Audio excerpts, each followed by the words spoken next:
find gooseberries, sprouts, damsons, etc. at their best. It is a guide to what is and isn't worth eating and when.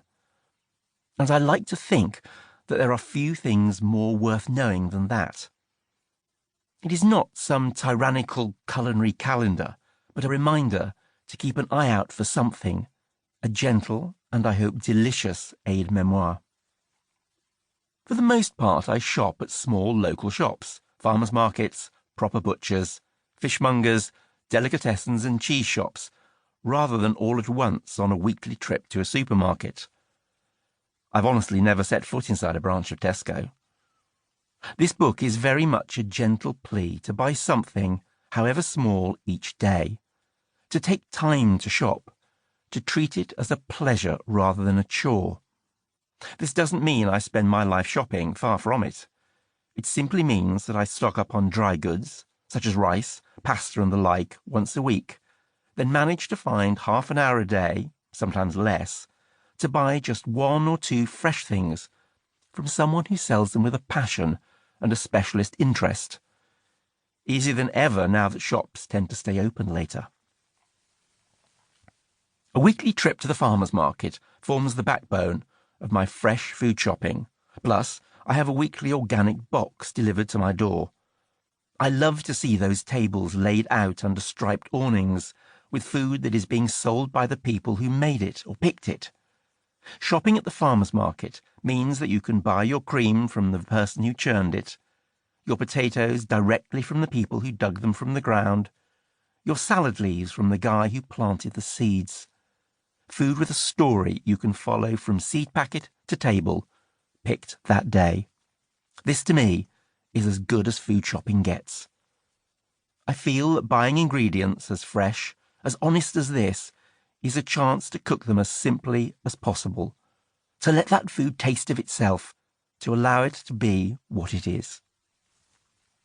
My kitchen is not large, but a trio of skylights and the fact that the doors open up to the garden make it a hugely pleasurable place in which to cook.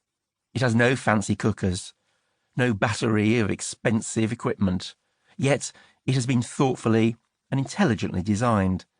The space works perfectly. Good kitchens are not about size. They're about ergonomics and light.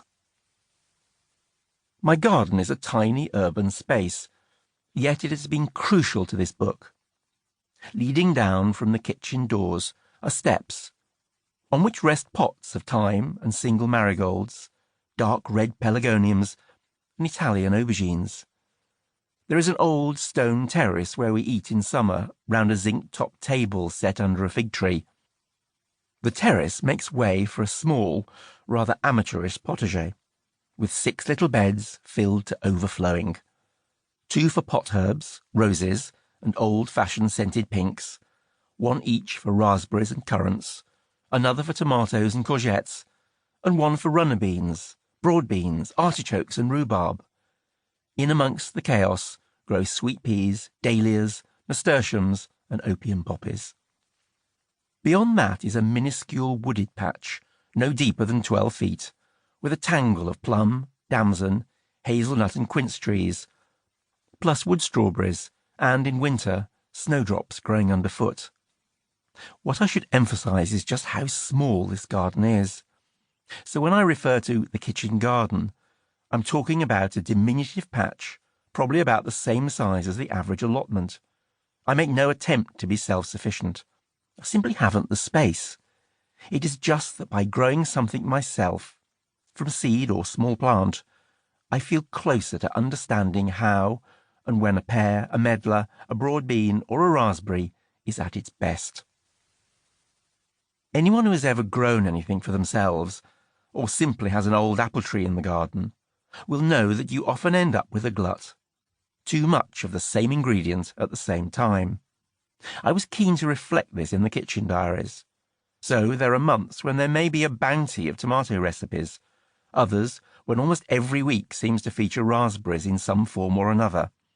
If you make the most of the good prices that go hand in hand with the glut at the market, or you want to use every bit of the ripe fruit and vegetables in your garden, then you will welcome this. Personally, I think of it as